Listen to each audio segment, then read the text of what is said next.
Okay, we're live. Thank you for joining me if you're here already. I apologize if the sound isn't perfect because I'm outside with a $15 microphone. And here we are. If something goes wrong, I apologize.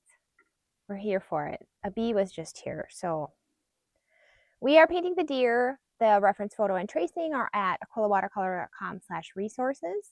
You can get everything you need there to paint this along with me.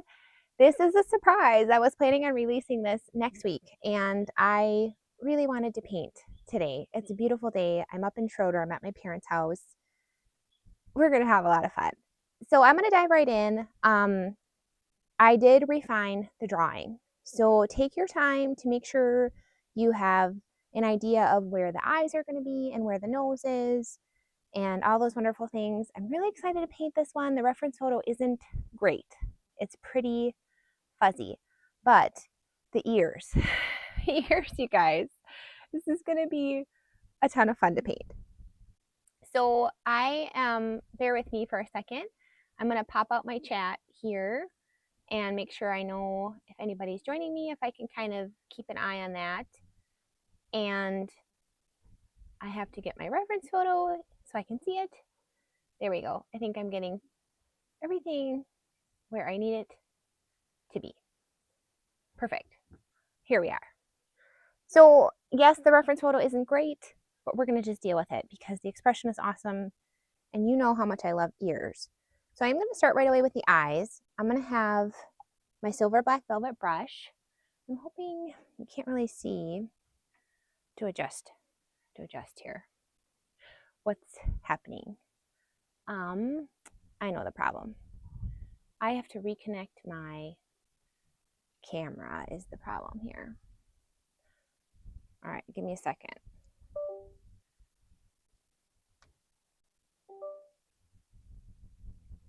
Okay, we're back. This is good. That was quicker than I anticipated it would be. Okay, here we go. I'm going to start right away with the eyes, and we're going to do some ultramarine and some neutral tint to give us a really pretty eye. Well, it's just a black eye, but I can kind of see some gold in there. I don't know. Let's just have fun. I think I'm going to start by painting with water, and I'm going to leave a little bit of a reflection. It has some pretty, just has a really beautiful reflection at the top of the eyes. So I'm going to try to stay away from that and just paint where there's going to be some color.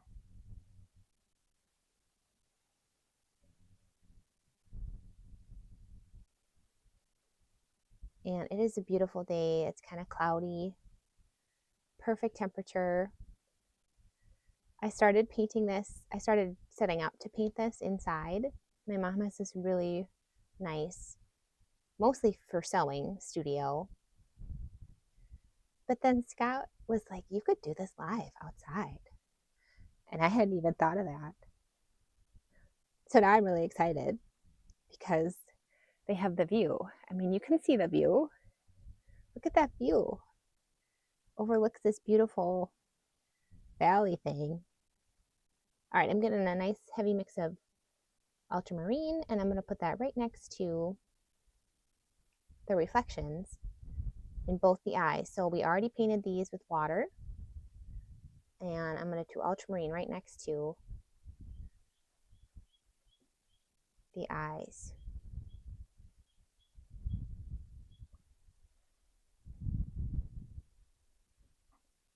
This is so pretty.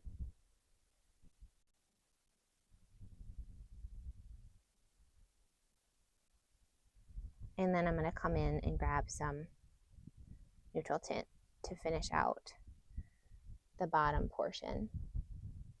So I have to get a nice heavy mix on a nice wet brush because we have such a nice pool of water there that I want to make sure it actually releases into the pool of water.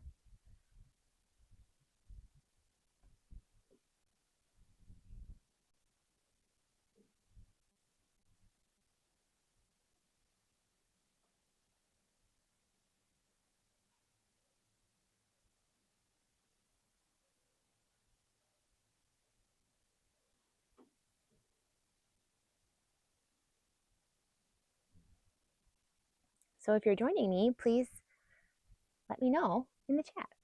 I'm happy you're here. And you couldn't really see my ultramarine, could you? But it's there. There we go. It's looking so pretty already. I get so excited.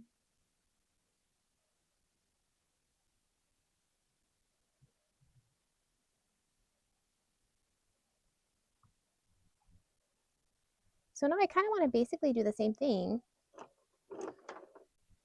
to the nose. And the nose is very hard to see. I mean, that reference photo is not giving us a lot of information. But I do see a nice reflection at the top and on the side, and some areas that are quite a bit darker. So I'm actually going to help myself out a little bit and paint those super dark areas first to give myself some information that I can kind of fill in later. Fill in the rest of that later. So that's what I'm going to start with that. I'm painting right on dry paper with a really heavy mix of neutral tint. I'm going to come in, I have a nice flat brush here, and I'm going to go ahead and just let that neutral tint kind of fill up this darker space of the nose in a softer way.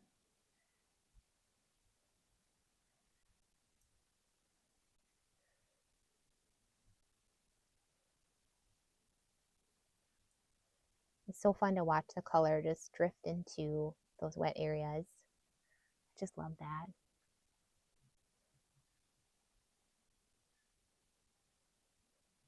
I'm going to grab another round brush to use for my blue color. So I'm going to grab more ultramarine. And I hope you can see that. There we go. Heavy mix of ultramarine, and let that kind of run around in that area we painted with water. And I'm having this side, so when you're looking at the paper, I'm going to have the left side be the light side. That's just kind of what it looks like to me that it is on a reference photo. So I'm just letting my darks kind of drift into the light side as we move towards the light side on the page. And then we have, let's see, we have this kind of dark shape here, and a symmetrical kind of dark shape over here.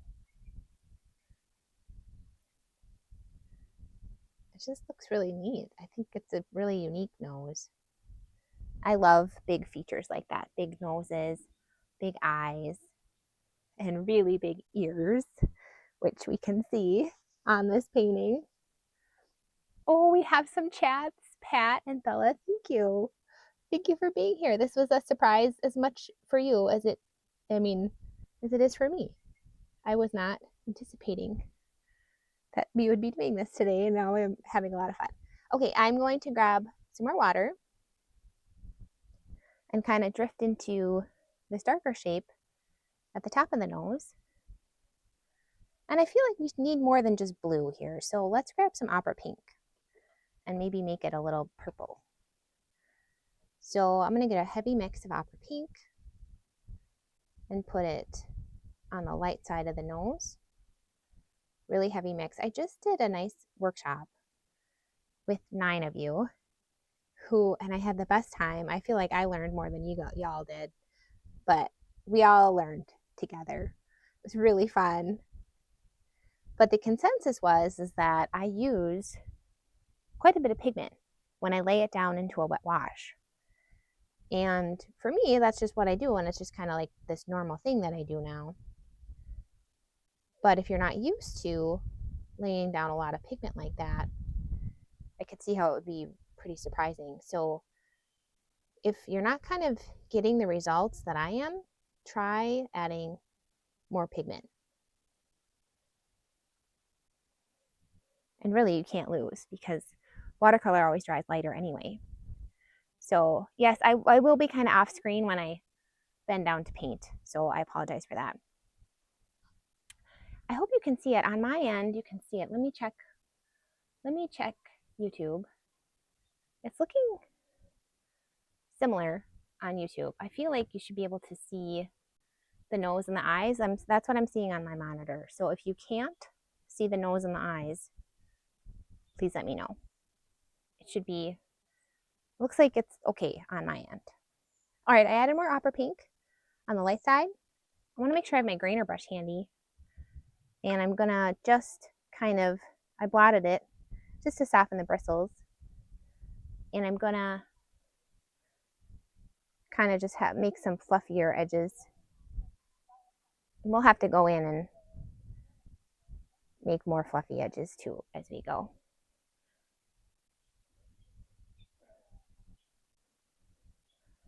So that's really fun. Let's put a little neutral tint down here.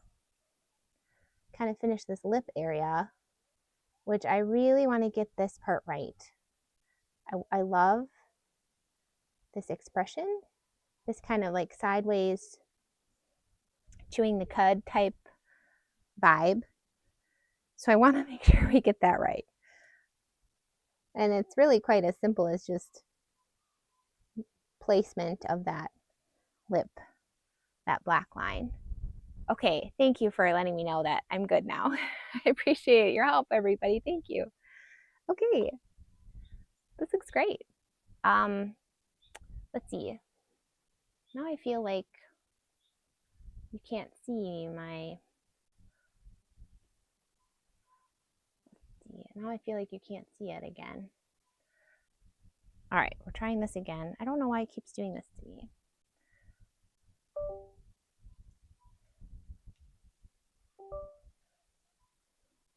There we go.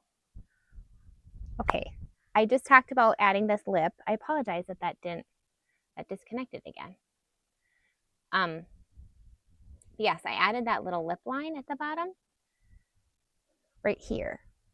So you can see that chewing the cud look.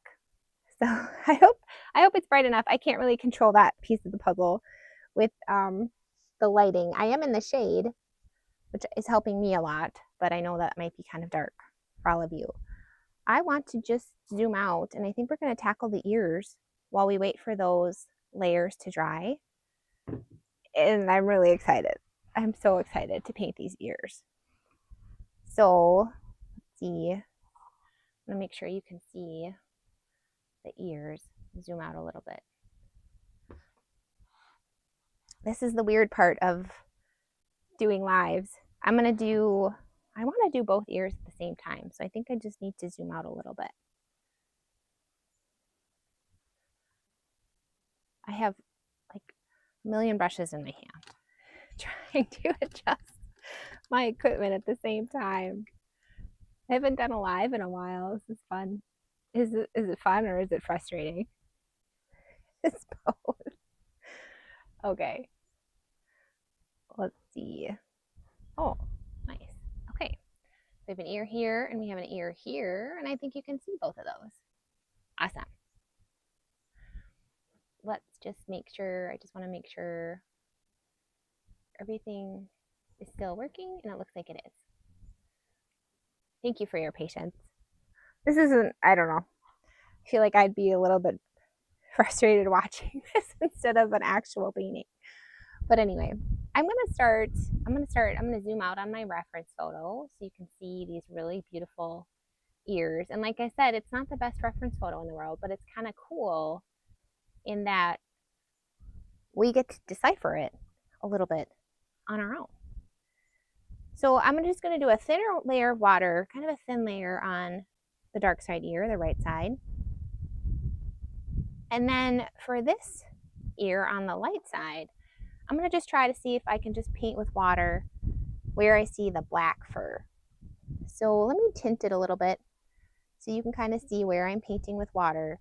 I'm trying to paint where I see that dark fur. And it is hard. I mean, there's some kind of plant blocking it. But we will figure it out. And it's going to look really cool.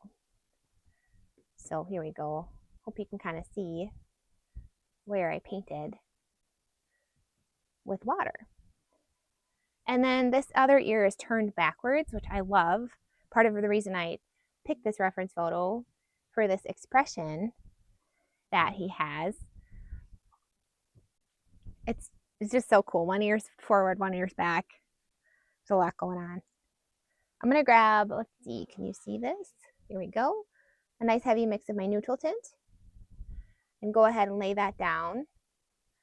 And the other thing I do have is Lunar Black. So that's a Daniel Smith color that's really highly granulating.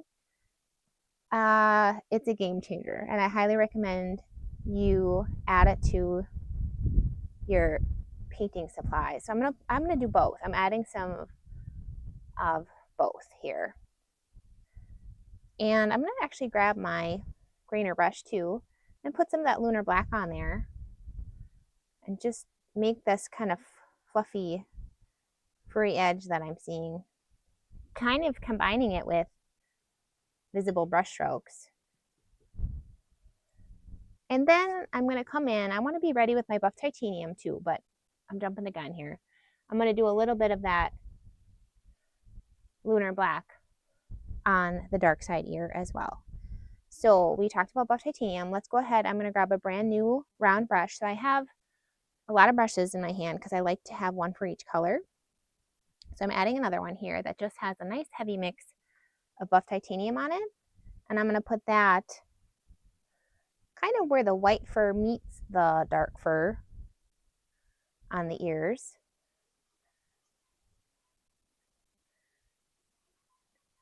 And where we see the lightest part of the fur on the ears. And I kind of want to just let those blend.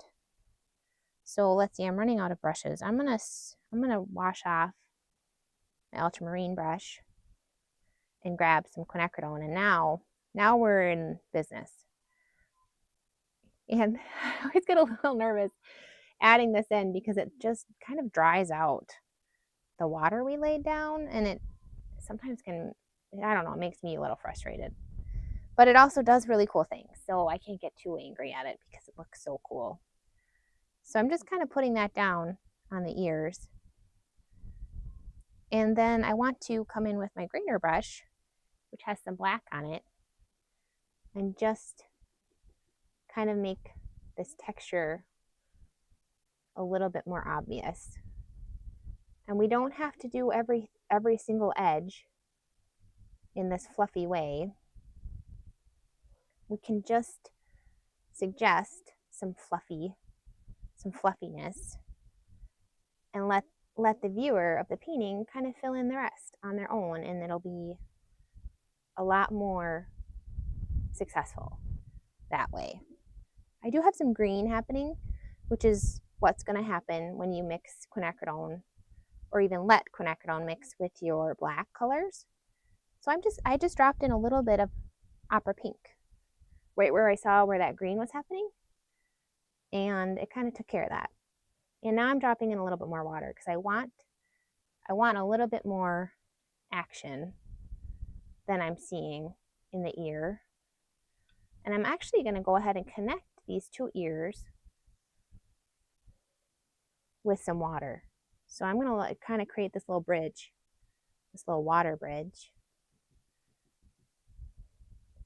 and let them just mesh together and see what happens. So I'm going to come back in with my grainer brush, and again, I'm going to grab some more Lunar Black and let it give it some texture. And then I also want to make sure we have a lot of fluff, a lot of long hair edges happening on this ear, so that we can tell, oh yes, that ear is facing forward and the other one is not. So I'm hoping that'll come across, that we'll be able to decipher that. I'm adding a little bit more water. Again, if it's just not doing all the things I want it to do, then I'll add more water, because then more water is more movement, more exciting. We have somebody from the Netherlands, from New Zealand. Holy cow, that's that boggles my mind. I went to see my aunt. So she's my watercolor teacher. She introduced me to watercolor when I was a kid. And I went to see her yesterday. And I told her that. I told her I have people from the UK and I have people from Australia. And that just blew her mind. She couldn't believe it. She couldn't believe it. She is so supportive. I follow these entrepreneurs who talk about, you know, how they always just want to prove everybody wrong, all the naysayers in their lives who said they wouldn't do it and they couldn't succeed. And I do not relate to that at all.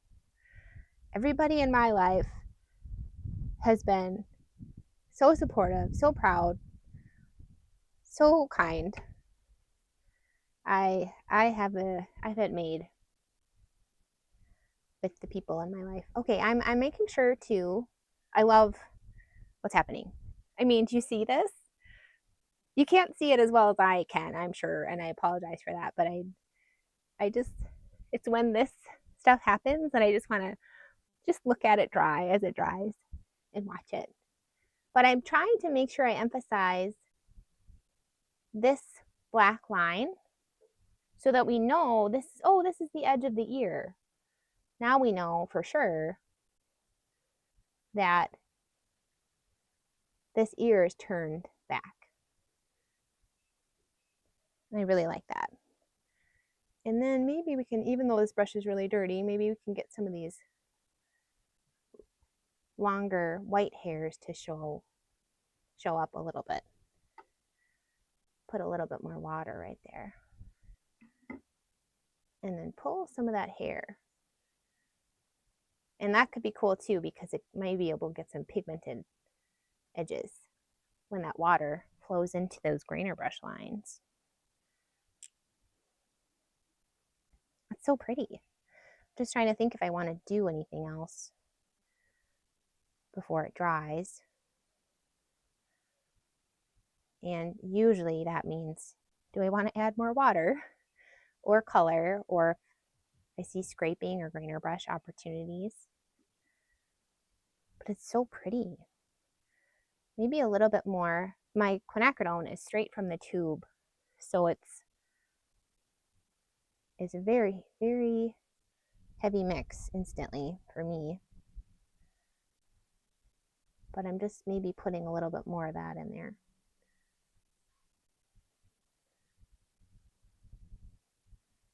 It's just a fun opportunity to do this while it's so wet.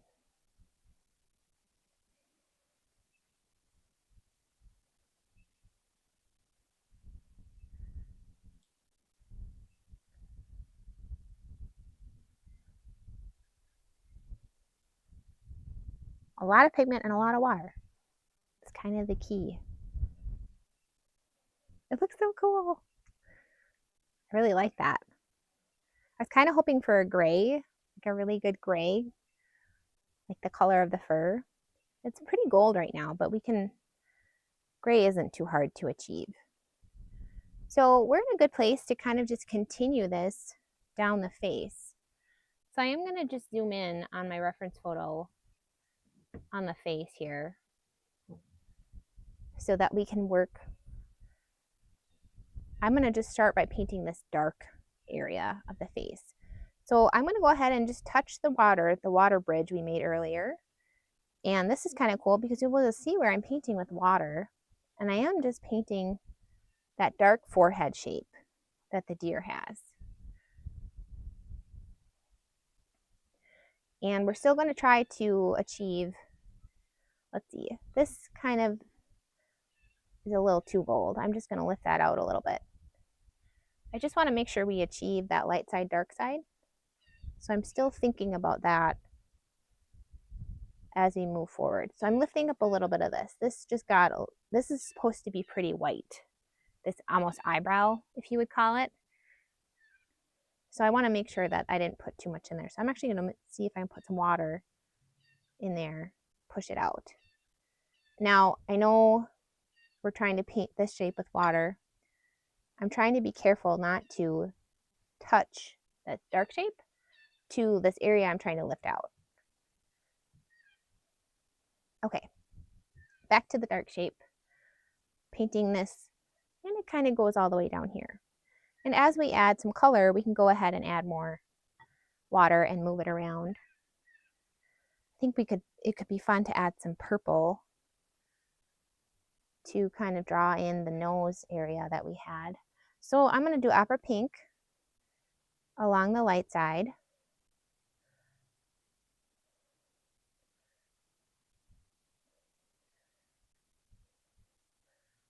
And I mean, you can clearly see some of these darker areas within this dark forehead shape, which is really cool.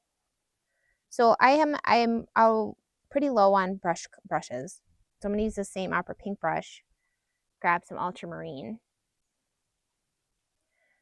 and put that on the darkest dark areas. And we will likely also go over it, some of it, with our lunar black, definitely with the lunar black. And hopefully we can have these colors start mixing together on our actual painting. I feel like some of this is buff titanium, some of this muted purple that's happening. And now I want to add more buff titanium because I like that.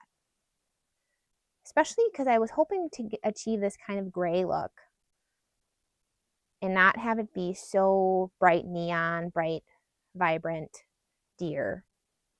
I don't mind pockets of that, but it can look a little too artificial, would be a good way to put it.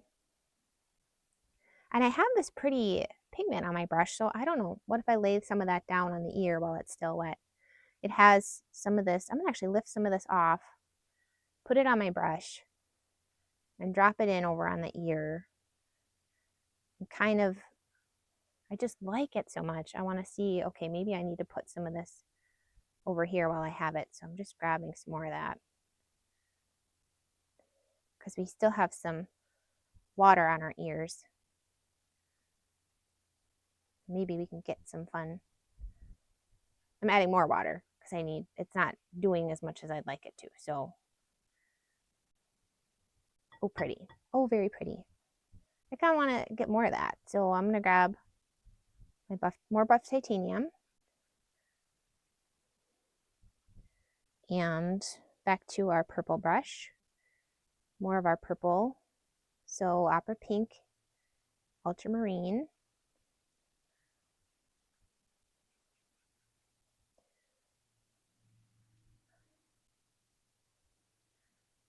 And I'm going to put some of that color that I lifted off over on the ear. It's just pretty. I want some of it over here. Actually gonna blend that in. My grainer brush still has a lot of black on it, so I'm not going too crazy here. But I like the brindle look that he has on his ear. This is probably a she, there's no antlers. So, I don't know a lot about deer, which is odd. Well, I'm not a deer expert. I know that you look for them when you drive. I did see 4 on the way up here. So you just don't want to run into them with your car. That's what I know about deer. Don't run over them, because they're everywhere.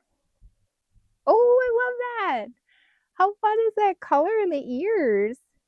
Okay, keep going. I'm going to grab some lunar black with my black brush and let that jive with the beautiful colors we already laid down. So I'm kind of putting it almost right where I put the blue. And I'm hoping that we start to see some cool things happening.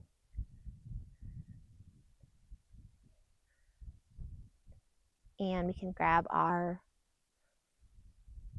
grainer brush and make some nice suggestions of the fur the fur patterns and the furry edges without doing too much.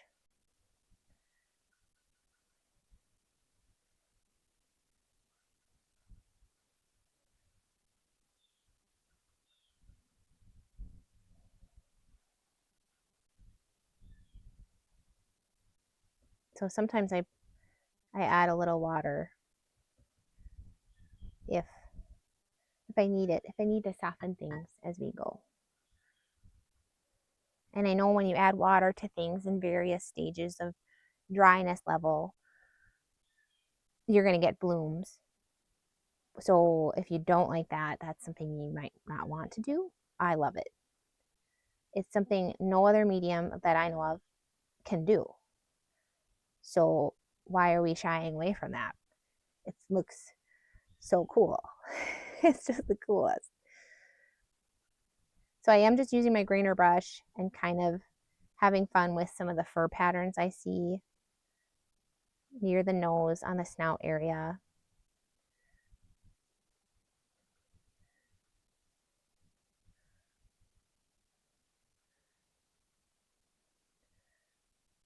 And see, I don't want to do too much either.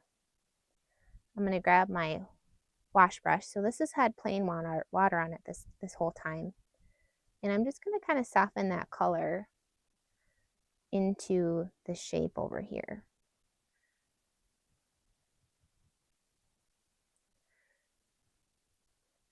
Just let it, and I kind of like how that's looking. So maybe if I grab a very blotted level, hardly any water on it, kind of just enough to make the bristles soft, and touching this edge of the dark shape we created in hopes that I'll just get a little bit of pigment running into the lighter shape, which will both give us pigment in that lighter shape that we want and soften the edges of that dark shape, which can look pretty cool.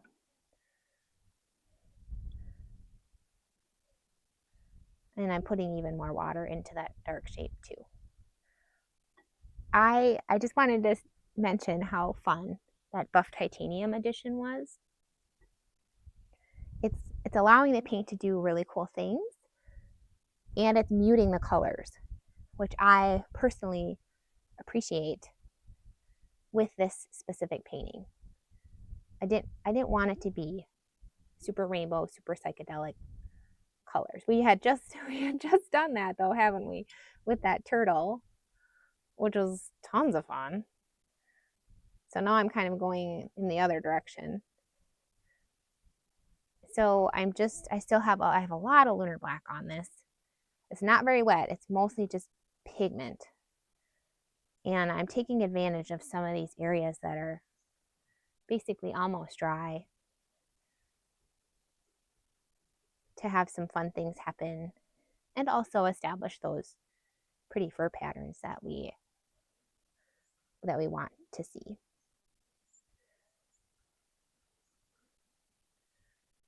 Hi from Scotland. Oh my gosh. That's gnarly. I wonder what time it is over there. It's like almost 2 o'clock here in Minnesota. I'm right by Lake Superior. So my parents live in Schroeder, Minnesota. We're about a mile away from the shore. And it's the best. It's the best up here. Hi! Good, how are you?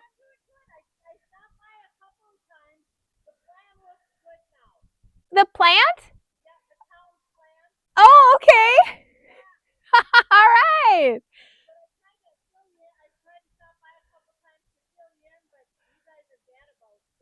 Oh, yeah. Oh, thank you. Oh, good. Yeah, my mom does an amazing job with those. Yes, yes. I love your dog. Hi, Bruno. Have a good day. See ya. I apologize if that was really loud. I had to yell. They were far away. Neighbors. Aren't neighbors the best? What a blessing. Okay. They're my parents' neighbors, so I don't know them very well. But they had the most beautiful German Shepherd named Bruno. I really like German Shepherds. My son Leo loves German Shepherds. They're really pretty dogs. Okay, this is so fun. We're really getting close here on the face. I'm gonna move it up a little bit. Keep going. Oh, I like this. Kind of have a lot in the window that you can see. Okay, I'm just testing. Sometimes I like to just make sure everything is still working. All right, I think we're good. Thank you, everybody. Now, I love scraping. And at the workshop I just did, I gave everybody a plastic fork just to show you that you don't need a fancy tool to achieve some really cool scraping. So a lot of this area is already a little too dry. Some of it is wet. But I'm just trying to scrape it, seeing if we can make some cool fur shapes happen here. And I'm seeing some. So that's good. I didn't totally miss the window. I do a lot miss the window to scrape. It happens. It's not the end of the world. But I'm just using one prong from this fork to scrape. And you can kind of see how it's scraping some of the thicker areas of paint off. And you can also do it on wetter areas too. Apologize for this. I have to adjust everything as we go. Here we go. Okay, that's better. All right, so we're scraping and kind of just making some illusions of more fur while we're here.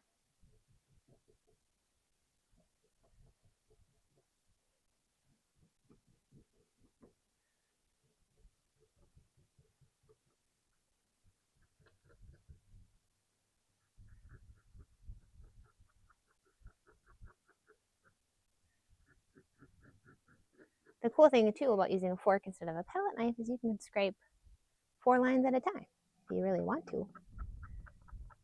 I don't do that very often, but you could. All right, this is getting a little dry for scraping to work, but not completely. And that's the other cool thing too, is you don't want to scrape everywhere anyway, even if you have the same fur pattern covering a very large shape. You wouldn't want to scrape that whole shape anyway, because then it would just lose, it'll be a look all congruent and kind of boring. So that's why sometimes I don't stress too much about missing the window for scraping, because you can still get, as long as you get a little bit in there, that's kind of what we're going for. This looks so cool. This looks so cool. Okay, I'm just trying to think about the light side because I don't want to overpaint it, and we're getting to this place where we're looking really good. I'm going to just paint a little thin layer on some of the features here.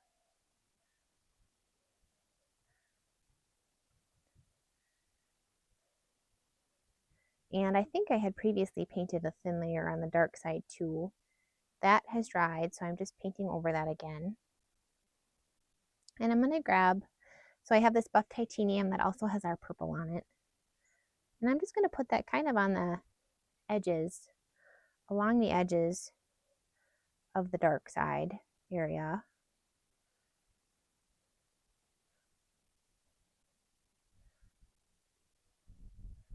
And I'm trying to distinguish some of these pretty features too.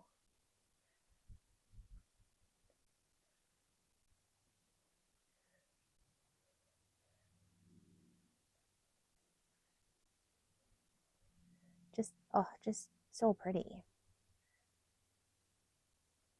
So I have my grainer brush too. So that's what I'm kind of using in conjunction with water and this buff titanium brush. I need a water only brush that's a little thinner.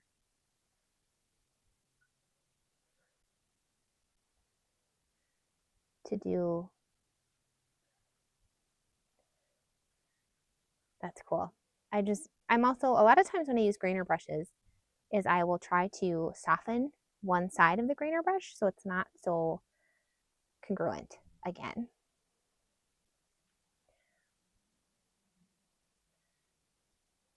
All right, so let's see. What are we doing? Somebody's talking about ostriches. We all love ostriches. So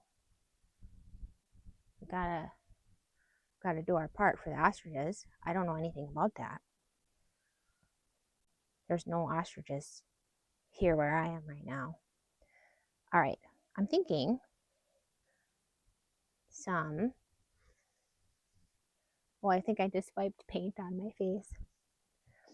Okay, I'm thinking a little gold on the light side. The light side. Now this is something too you can glaze afterwards. But even a little yellow could look kind of cool right here. So I'm just kind of going along these edges again. And that thin layer of water is really helping us out and creating some cool things happening with this gold. Oh, how pretty is that? I love quinacridone. See, here's the hard time. I've been really trying to find a substitute for quinacridone because I don't believe American Journey makes it anymore. I have not seen it. And it can be hard to find and it's sold out a lot. So I was just thinking, oh, what can we do? And I'm going to be testing some. I'm not giving up yet, but the thing I love about it and why it's a bummer to have to try and get substituted is you can see here how you get, it can be both dark and bright at the same time, the same color can, depending on your level of water that you're using with it. And I just love that. And I haven't seen that ability for other brown colors, other yellow brown colors, to be both able to be dark, so you get that shift in values, but then also have this glow about it when you do it with a watery mix or you lift it off. And I absolutely love that. It looks so, so cool. So I'm excited. I like this look. I like this look of quinacridone towards just on the light side of the painting. And look at, see, there's kind of what I'm talking about when you have a watery mix of quinacridone, how it just gives everything this glow. And it's so pretty. Look at all the brushes I have in my hand, you guys. It's out of hand, but it's in my hand. So I'm just seeing if I can scrape. She has got this cute little eyelash texture up here that we can come in with pen and do too. So we'll get there.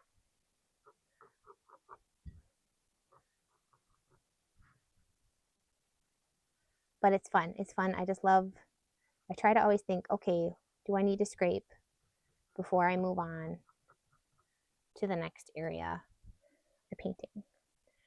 This looks so cool, doesn't it? It's so fun. And Sharon thinks it's pretty. Thank you, Sharon. I think it's pretty too. I am excited for all of you to try this. Okay, so our water over here dried again. We're going to go ahead and lay down another thin layer of water. We're not worried about it. We're just going to keep going. I'm going to add another thin layer of water.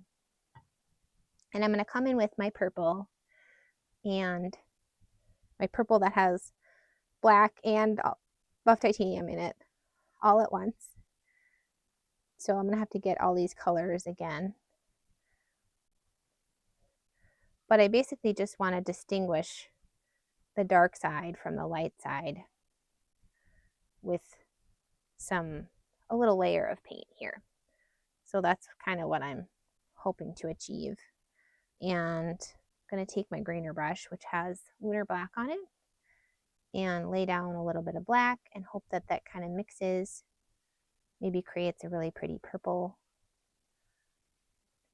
We can create some more grainer brush edges while we're hanging out on the side of the painting. And I'm just trying to get those fur patterns and a darker layer of color all at the same time.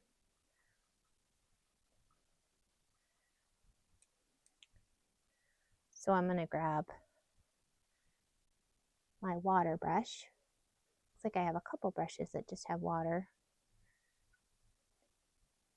And I'm just putting some more water in here so that maybe we can have this hang out a little bit.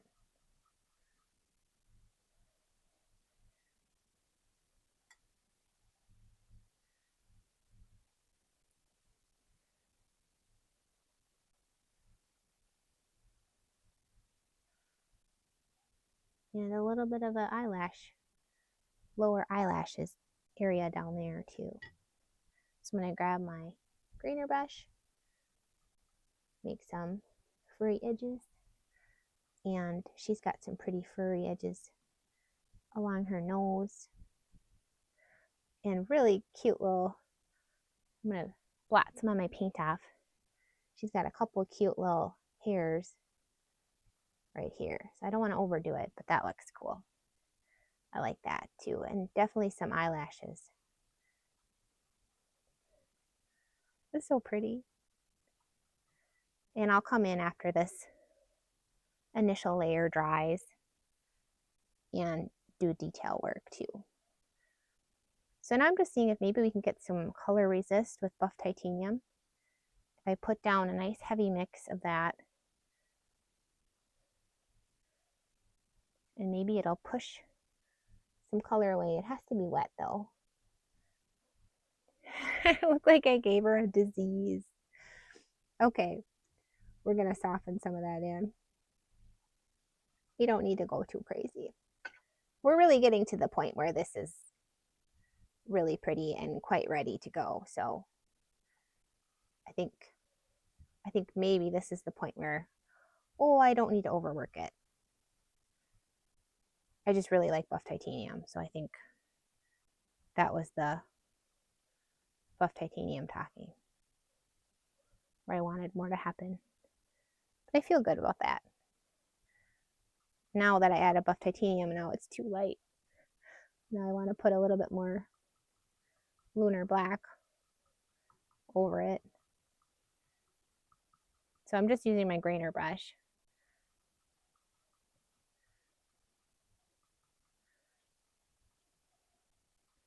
This would be cool. I think it'll dry in a really cool way. I'm excited to see how it does dry.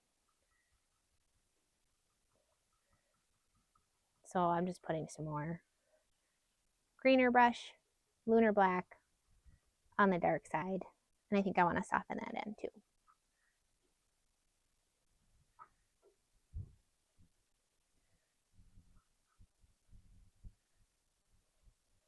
Oh, pretty. That's so pretty. We are zoomed out all the way. Okay. I think what I'd like to do is do the body a little bit. So you can kind of see how I kind of finish out the body. From the tracing doesn't have all this information in here. So thank you guys. Thank you, Jessica and Nora. This is sweet. You guys are so sweet to me. But the tracing doesn't have all that information in it, but the reference photo kind of does. So you can kind of see how I drew out the body here to match the reference photo. This is going to be fun. So just like the ears, you can have a lot of fun with this. And I'm just going to paint. So she has this cute little lip area that I'm going to try to make sure I don't paint quite yet. This lower lip, chewing the cud type thing. So I'm going to paint with water. I'm going to dye it again. I want you to be able to see. Dye it with some neutral tint. There you go. It's a lot of water. I want to put a lot of water. I'm putting it in this dark shape, and I'm letting it go all the way down to the bottom of the page. I want to anchor. Hopefully I can. I'm trying to navigate a lot of things on my table. Okay, cool. Now you can see it better. I'm anchoring this water all the way to the bottom of the page. And I'm going to put some on this shape too, and a little bit right at the top of this shape. So this is the light side, so I'll be painting less over there. I'm going to keep that in there, and let's just go to town. We got a lot of brushes to work with some color. So I'm going to go ahead and start. I'm going to start with the quinacridone, which is risky because I feel like quinacridone dries out water when I put it on there. I tell you, it has a mind of its own. So putting it on the light side of the painting here, and then I'm just going to let that hang out. Maybe grainer brush a little bit there, a little bit of that lower lip, because it's quite fluffy, that lower lip area. And a little bit of grainer brush here too. It's just, I feel like this is already dry. It's crazy. Like, what is it about that color? Maybe with other quinacridone colors it does that too, but it just like dries out your pool of water instantly. So funny. So I put a little opera pink over there too. I'm going to soften that in. Let it kind of drift a little bit onto this shape. Not too much.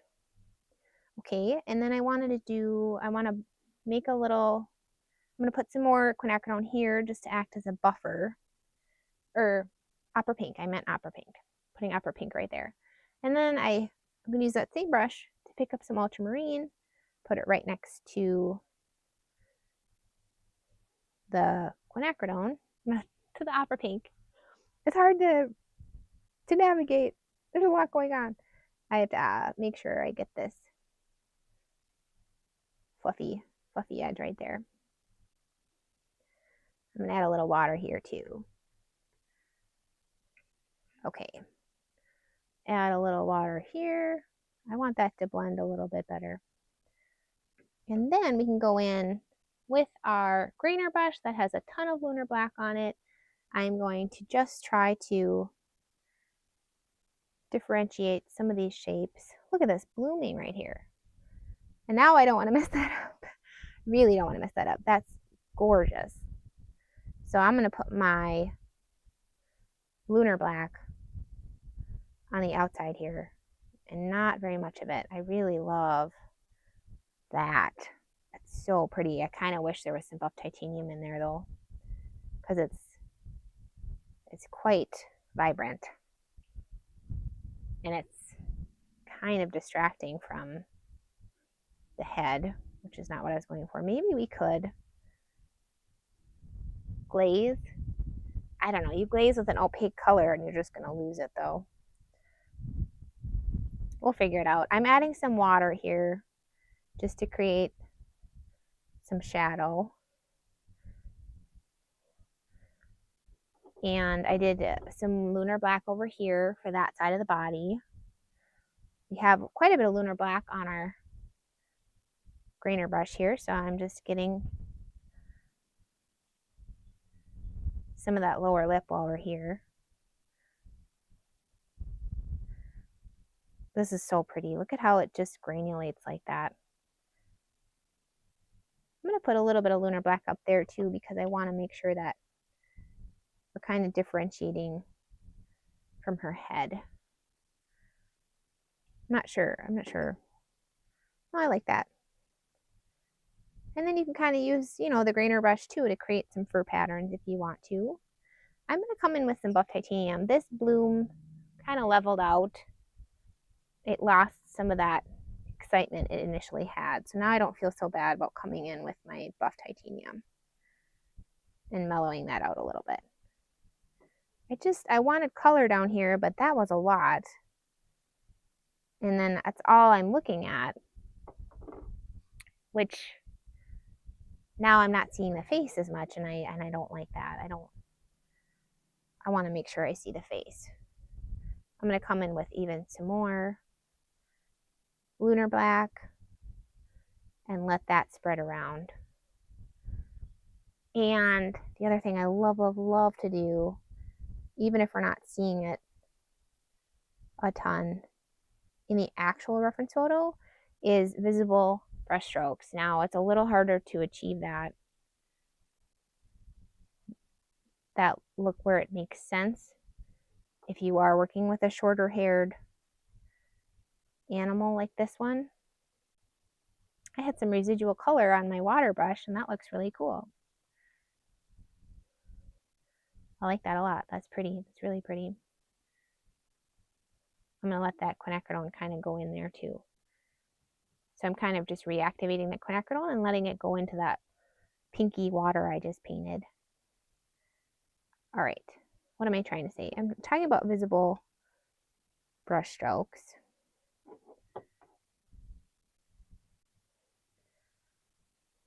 Trying to get this edge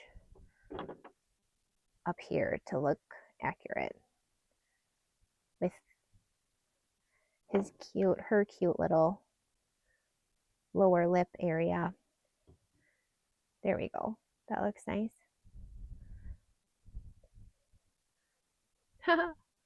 That's cute. That's really cute. We'll have to add another layer there to make it look good. But I'm trying to talk about visible brush strokes. So sometimes I just have a lot of fun, and it's usually with a grainer brush to make it so you know that this was a painting, and you can see some brush strokes, and they usually don't really actually make sense with the reference photo that we're using. I think that's a good thing, especially because we're all navigating AI in a way, and we also don't want our watercolors to look exactly like a photo. We want them to look like watercolors, at least I do. And so I try to really lean into some of these things that make it obvious that it's a watercolor. And it was made by a human, and it's kind of messy and watery and pigmenty and made with brushes. So I really like that you can have, but it's easier to do. It makes a little bit more artistic sense if you have a longer haired animal and you can kind of make some squiggly brushstroke shapes. It can just look really cool.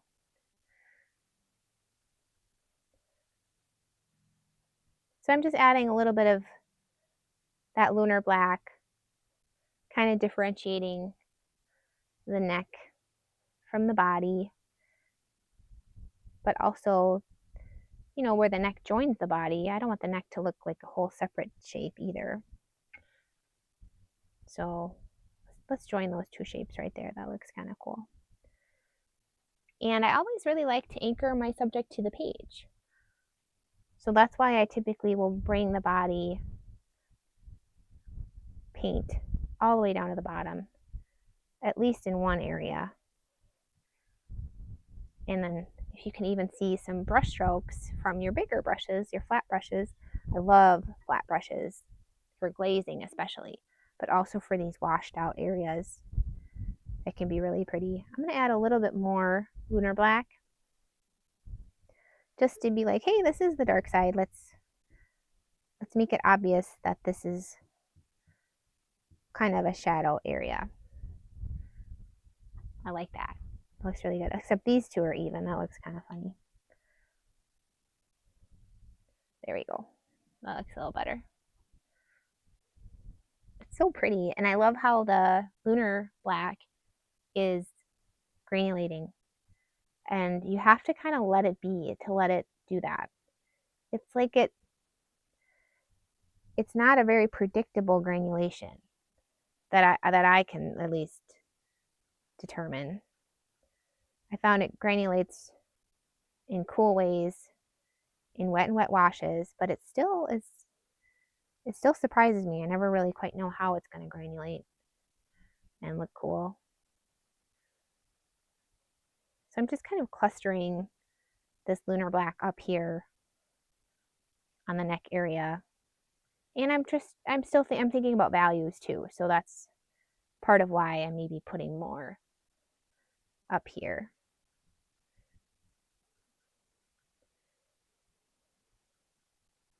Without it distracting too much from the head of the deer. And I'm thinking about scraping, but I also don't want to do too much. I like to typically have the body be more watery and more abstract than the head. And that's kind of my rule of thumb to get that combination piece of in focus face with accurate details, and then kind of a abstract, suggestive body. And I think that combination makes it look really interesting. And I really like how that looks. So I really feel happy about that. I feel like at this point it would be a matter of glazing colors once it's dry to actually really distinguish between the light side and the dark side. And then just thinking about details. So I'm going to move this down. And I might zoom in a little bit on the face. I'll move that over too. Because I think you just need to tighten up the details on the face and then glaze, and then we're kind of like there, which is crazy. It's really exciting. Okay. All right, what can you see? You can kind of see what I got going on. It's pretty. All right, let me see what I got.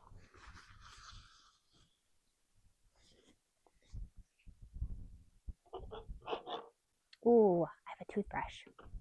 You know where the toothbrush splatter would look cool? And you can kind of see it. I'm going to zoom out. I usually always do toothbrush splatter with my black. So I typically don't have to get too much more, but I think, oh gosh, right here, a little bit of toothbrush.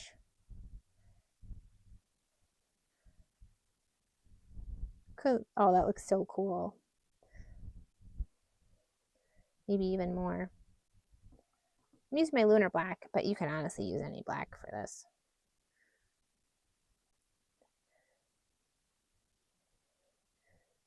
This is cool. And you can't kind of see it. Look at, there we go. You can kind of see how it's softening in the area that's still wet. And then kind of adding this interesting background effect over here. I like to kind of balance the toothbrush a little bit, and maybe you want to put it in other areas too. And then sometimes I will do, along with that, some actual like thicker splatters. Some bigger, kind of chunky splotches of water. Paint and water. So that's fun. And that's something you can always do at the end too. There's no rush. There's no rush to do splatter right away, but it can be kind of like a quick win. That's really fun to do. Okay, I'm just checking all my goodies are still working. All right, I think it'd be fun to finish the nose. So I'm cleaning off some of my brushes. And what I'd like to do is just make this, now that I can't smudge anything, I'm just going to take a water-only brush and kind of soften this reflection So the shape up here, I want to make that maybe a little bit of a softer edge on both edges.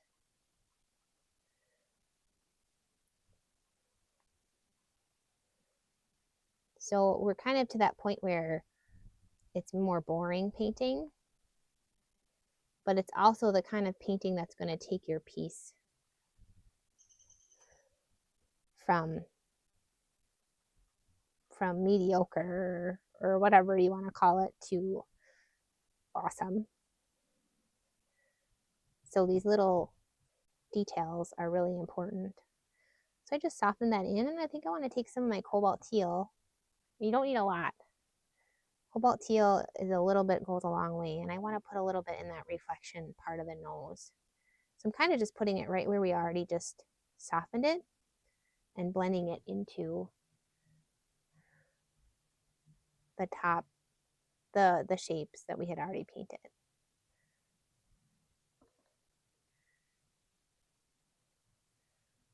There we go.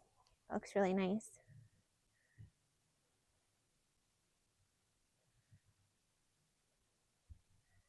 So now I'm just I just need another clean brush. I'm gonna maybe soften that in there. Maybe put a little bit more in some other places.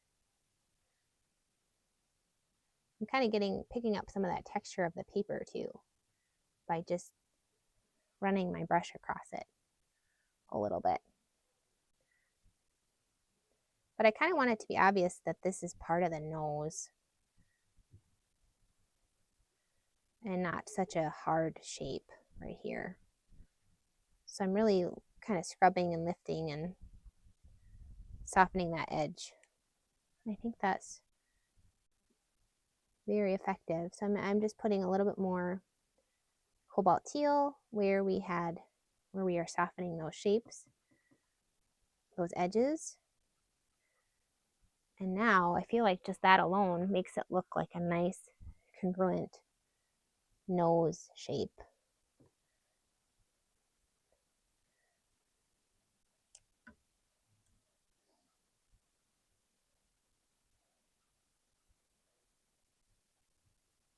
That looks really cool. Really, I'm really happy. I feel like that alone really helped.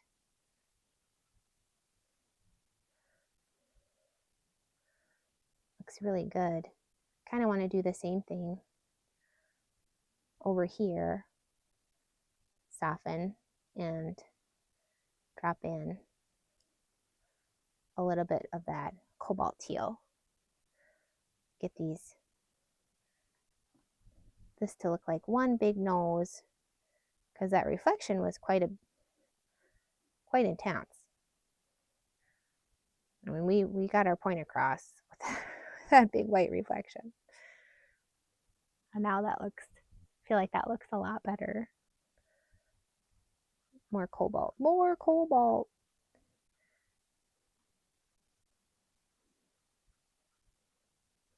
Ooh, fun. It's fun when you try something and it turns out better than you expected. It doesn't always work that way. All right. And I'm going to do something kind of similar, and I'm put a little bit of cobalt over here on this part of the nose too.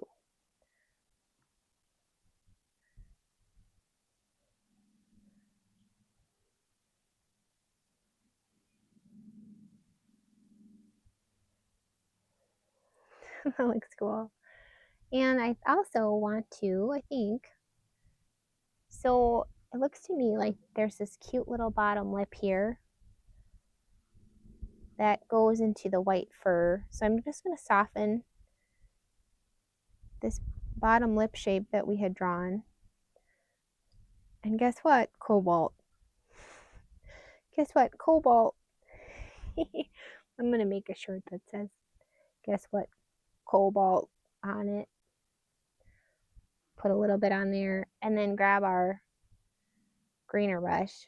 And maybe I need to pick up more black. Even more black. There we go. make it kind of obvious that that's furry right there. This might be helpful to zoom in too. There we go. Kind of see it a little bit better here. If I zoom in. All right, let's see. That looks nice. I'm gonna do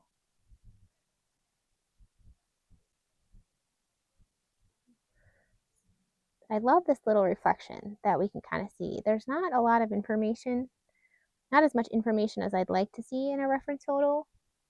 It's very kind of pixelated,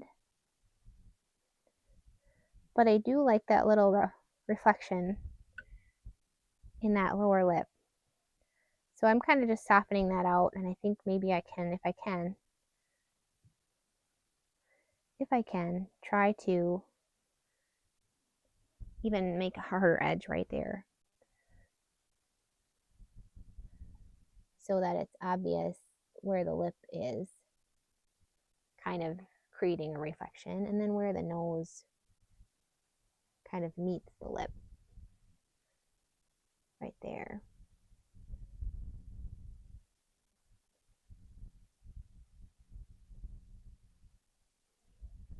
And then we can soften that in too.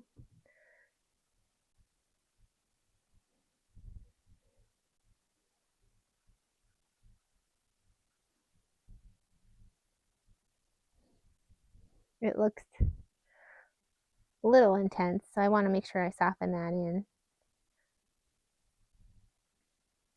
There you go.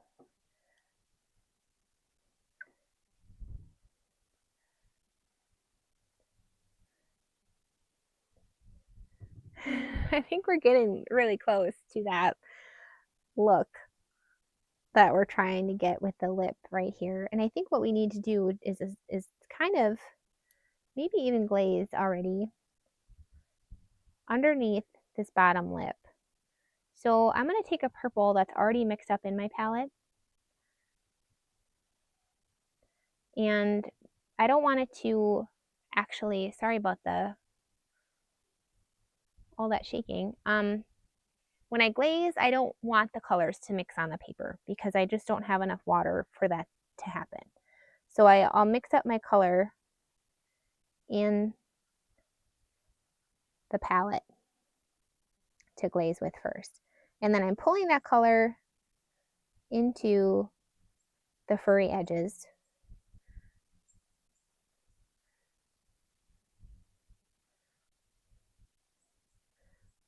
And really trying to distinguish that bottom lip and the top nose area. I think that was effective. Sometimes it's really fun to just glaze like actual brushstroke shapes. So don't be afraid to let that happen either, where you kind of get your brushstroke clearly showing through, and I think that looks really cool.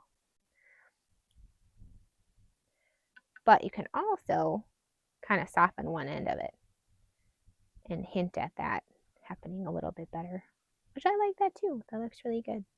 So hopefully we can kind of see that little side lip thing that she has going on. I love the cobalt too, Sharon, because really all of a sudden we're looking at the nose, and the nose is where the expression is happening. So I'm very happy about that. The other thing I might do is put cobalt near the eyes, because if there's a place where I want people to look, it would be the nose and the eyes. So adding some of those cobalt details just in those two places will help us achieve that look of people looking where we want them to look and the attention going where we want it to go. So I'm kind of softening these big white shapes on the dark side by putting water there and then pulling some pigment from those surrounding areas of color into it. I don't want to go too crazy. I don't want to lose those shapes. And I'm going to soften the white shape here a tiny bit. I want to give myself some time to make sure I don't think I want to lose that white shape. I think I want it to stay white, but I don't want it to be too harsh. It's a balancing act, but I like that. I like that high contrast. So the other thing is the color. People are going to look at the color and people are going to look at the contrast. So that super bright white next to that super dark neutral tint, that's going to draw our eye to that area, and that's a good thing. And the other thing that this reference photo doesn't have are whiskers. So I'm not seeing any whiskers on this reference photo. So what I'm going to do, instead of actually just kind of guessing, because maybe deer don't really have that many whiskers. I'm not sure. This is my first time ever painting a deer. I want to make sure I know where I'm putting those. So I'll likely go and find a new reference photo of a deer that's actually up close and see where the whiskers are, and then add them on after I'm done painting, likely using my favorite ink pen, the Uniball Deluxe. So you probably won't see that part. I'll do that off camera. It's just going to be, that's just how I'm going to do it, so you know. And then basically you can do the same thing. Look at that. I'm so kind of messy. I'm like a messy painter. As you can see, I mean, I keep my stuff on my painting, but I smeared some of this.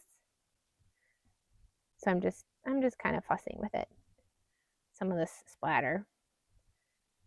But that's the cool thing about splatter, is like it doesn't have to look perfect because it's splatter. That's another reason why I actually do splatter my paintings, is because it's going to get splattered anyway. So this way it looks a little bit intentional. But anyway, I'm going to lean down on my painting. I'm going to zoom in on the eyes so you can really see. We'll start with this eye. I want to just kind of basically do the same thing we did on the nose and make it a little bit more obvious where the features are. So it's a combination of softening and hardening the edges. So I'm adding some black pigment and creating some nice hard edges around the outside of that eye.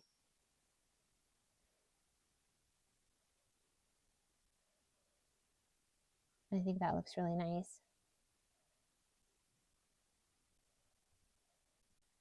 And then taking my water only brush, and I'm going to soften some of this pretty reflection area. So I kind of bring in some pigment while almost lifting some pigment away from the part we painted. And you're going to want a combination of soft edges and hard edges on that reflection. So don't quite soften the whole thing. And if you want, you could add some cobalt, because we were talking about how maybe that would look good on the eyes too.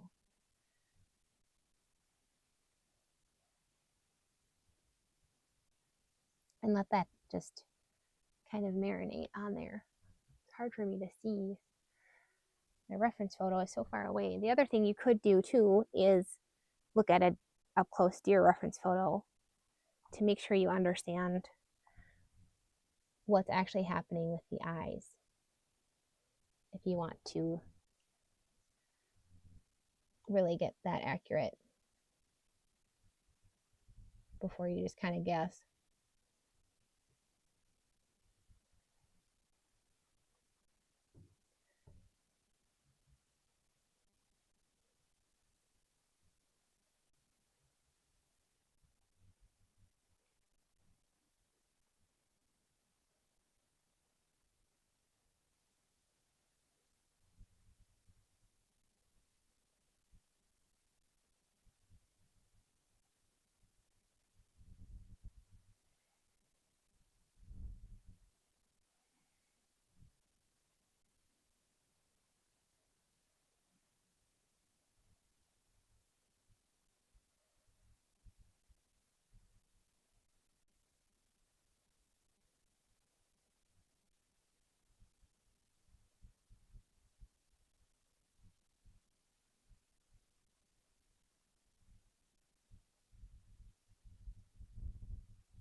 So yeah, I'm just kind of trying to refine and give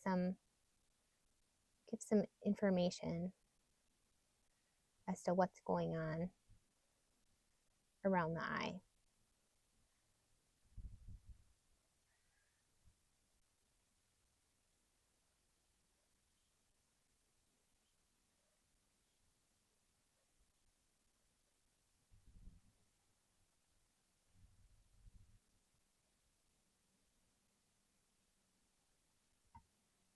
So I'm using purple specifically, I think mostly because this is the dark side. But I might use purple on the other eye too.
And it's fun too when you come back and kind of work over your wet and wet layer.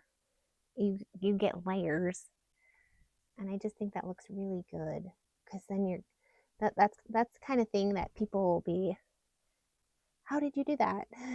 How did you achieve that? And it's just layers of paint that you can see the paint underneath, and it looks so dimensional and so cool. And it's another thing that watercolor is really good at. So let's see, I'm gonna glaze some blue and just see if that's kind of harsh or if I like that on the dark side.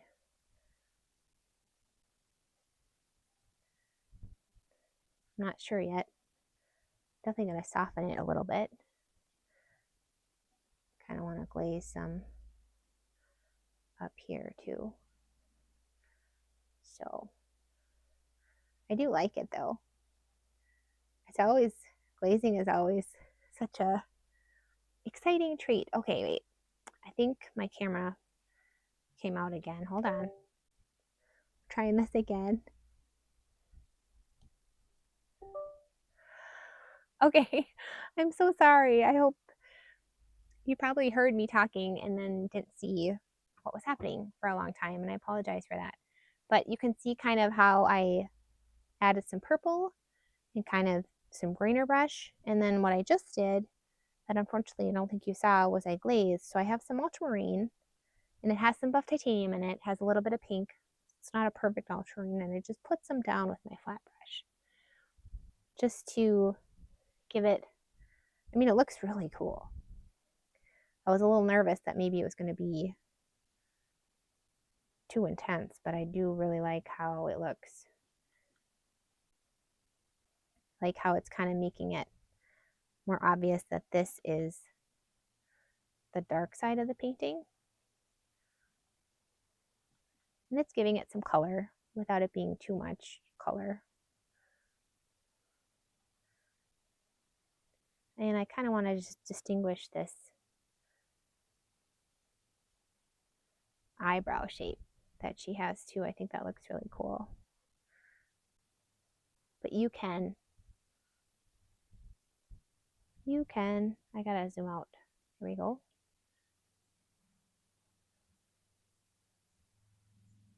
You can do whatever you think looks good for your specific painting, especially too if you're working smaller than me. A lot of my students were talking about how they work smaller than I do and they find they need smaller brushes, especially when they paint, which definitely makes sense. And you might just not have as much room to kind of do a lot of these things.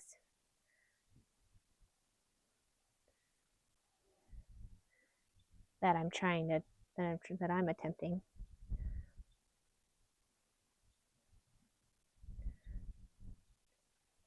That looks really cool. Zoom out hopefully a little bit more. Maybe you can kind of see. Get to the other eye here too. There we go. But you can just see how just that little bit of softening and lifting has made the eye look so much cooler than this one. It's just a quick layer, and it really helps. And I do love the cobalt over there too. That looks really fun. This is just fun. This is a fun painting. So I'm going to do the same thing on the other side and just kind of make sure we have what we are looking to have in this eye. And it's the light side eye, so maybe I don't need quite as much glazing or information here. And I love if you have a nice thin brush, a small brush, to make sure you get that eye shape, how it should look. And the shape of the eyebrow too, or these little eyelashes above her eyes, will really help with her expression. So you want to make sure that that looks good, that she doesn't look angry. So if you're getting an angry deer, try adjusting that shape of her eyelashes, and I think that might really help you get that soft look that we're kind of going for.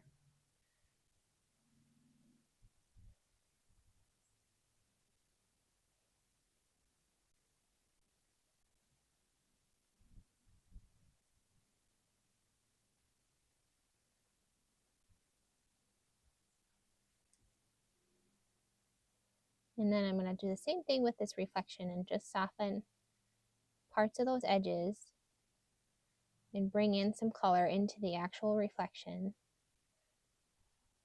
And then I'm going to add my cobalt right next to the reflection and let that hang out.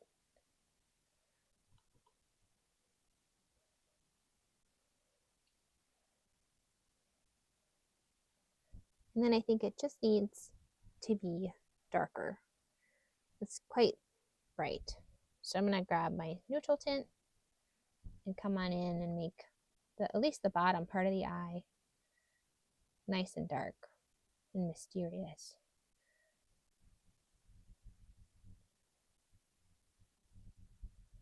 But I got some cool kind of blooming within the eye that I don't want to mess with too much.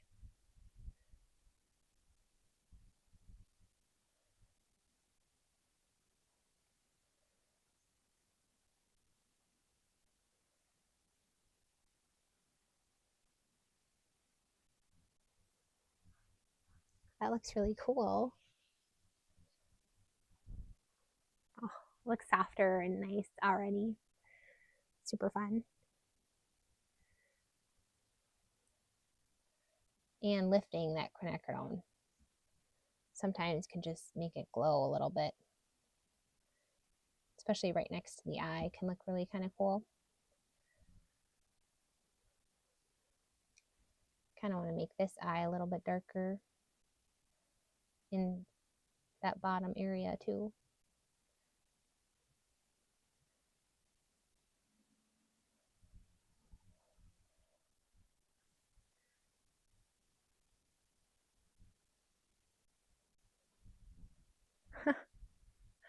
And then you can just be excited because it looks so cool. Let's get a little bit, should be a little bit darker right there. A little under eye area, soften the bottom of that into that grainer brush hair that we had already painted.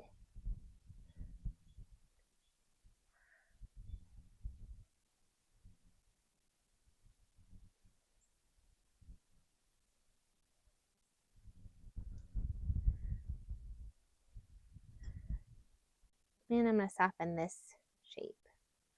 Just lift off some of that gold. I don't mind hard edges, that's for sure, but I don't. You got to be a little bit thoughtful about them too. That looks really pretty. It was less work than I was anticipating too, which is kind of fun. So the other thing you could do, we're basically done. I do want to come in and go on those whiskers, but before we do that, it'd be fun just to show you how would I approach glazing this one. So I am going to zoom out on the reference photo here so you can kind of see the whole deer. And what I think I'm going to do is glaze with I'm going to glaze with azo yellow, and I do that a lot. I'm always like, why do I always pick yellow? It's just, it works. It works very well for glazing. And we haven't used it yet. And it'll really make that light side super, super punchy. So what I'm going to do is I'm going to grab, I have a 3/4 inch flat brush. And that is my favorite one for glazing. Now, if you are working smaller, grab a smaller brush. And I'm going to wash it off. And I'm going to grab my clean water because I'm working with my azo yellow. So I'm going to grab kind of a watery mix. And you can always test this on a spare sheet of paper. I don't have one with me, but you can always just make sure, yeah, that's the color I'm going after. And then I also just say watery mix so you don't do too much, because you can always glaze again. You can glaze, honestly, as many times as you want to. So you're going to want to have that brush handy with your glazing color. And then you're also going to want to have just a plain water-only brush for softening some of the edges. Maybe if you glaze too much in an area, or you want to, I mean, it's just nice. It's just a good rule of thumb. So I'm going to glaze. I'm going to start down here because it's low risk to kind of start down here on the body. And I'm kind of glazing where I think the light would be hitting. And I'm only glazing on the light side. And also when I glaze, I typically glaze right next to the color I already laid down, so I don't lose all the white, pretty white areas that we saved.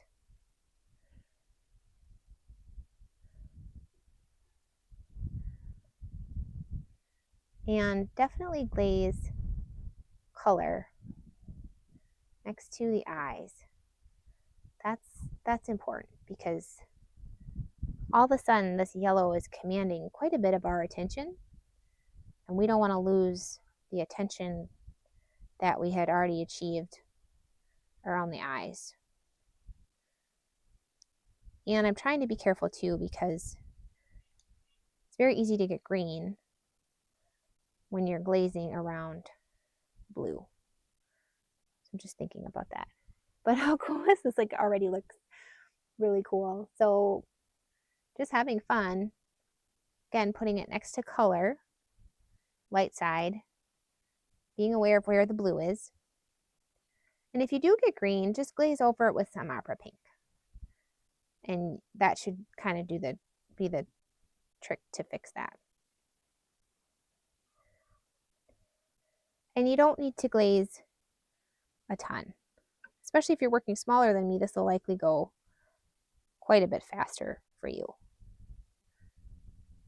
And the other part I kind of saved and wanted to glaze is it looks like there's actually black hair where I'm about to go, but I kind of wanted to save it for glazing. So there's this line up here, and I wanted to put a little yellow glaze.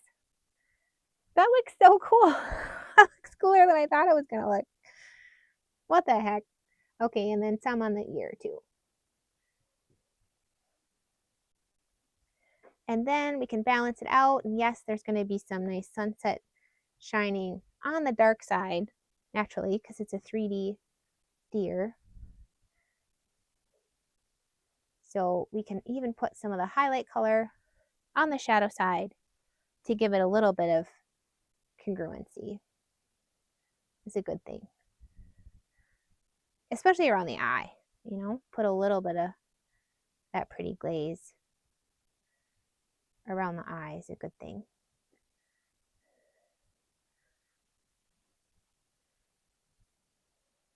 Okay, that's really it. I feel super happy about it. We had already glazed some of this blue on this side, and you can do more of that on the shadow side if it needs it. But just, show some restraint too with it, because you don't need to go too crazy. I think we were really successful in achieving some of these visible brush strokes with the blue glazing. And another area of success that we can celebrate is this cobalt teal that we put in the nose and in the eyes. It's really drawing our attention to it. I'm very excited to do the whiskers, and I'll add the thumbnail image will be of the final painting once I update that. So hopefully deer have some whiskers that we can look at and see. I want to zoom out so you can kind of see more of this guy. Because sometimes whiskers, even just a few, just hardly any, can really be kind of a nice finishing touch to an animal portrait and make it look punchy. It just punches it up in a nice way. But I had a ton of fun painting this. I hope you did too. Thank you so much for joining me.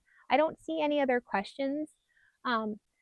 Bonnie is being so sweet about these ostriches. So if you want to look into that, please do. Because we all care about wildlife and we're in the wild. So thank you, Bonnie. It's not a bother at all. I think we all have these things that are close to our hearts that we want to share. And I think that's really sweet that you're doing that. So thank you for sharing that with us. We will look into it. Thank you for painting with me. How fun. I feel like that went by really fast. It was just the best. So that's all I have for you today. The Hummingbird Paint Along will premiere on Thursday, so we definitely went a little bit out of order this weekend, but worth it because you guys got to see where I am. It's really fun. Thank you so much and happy painting.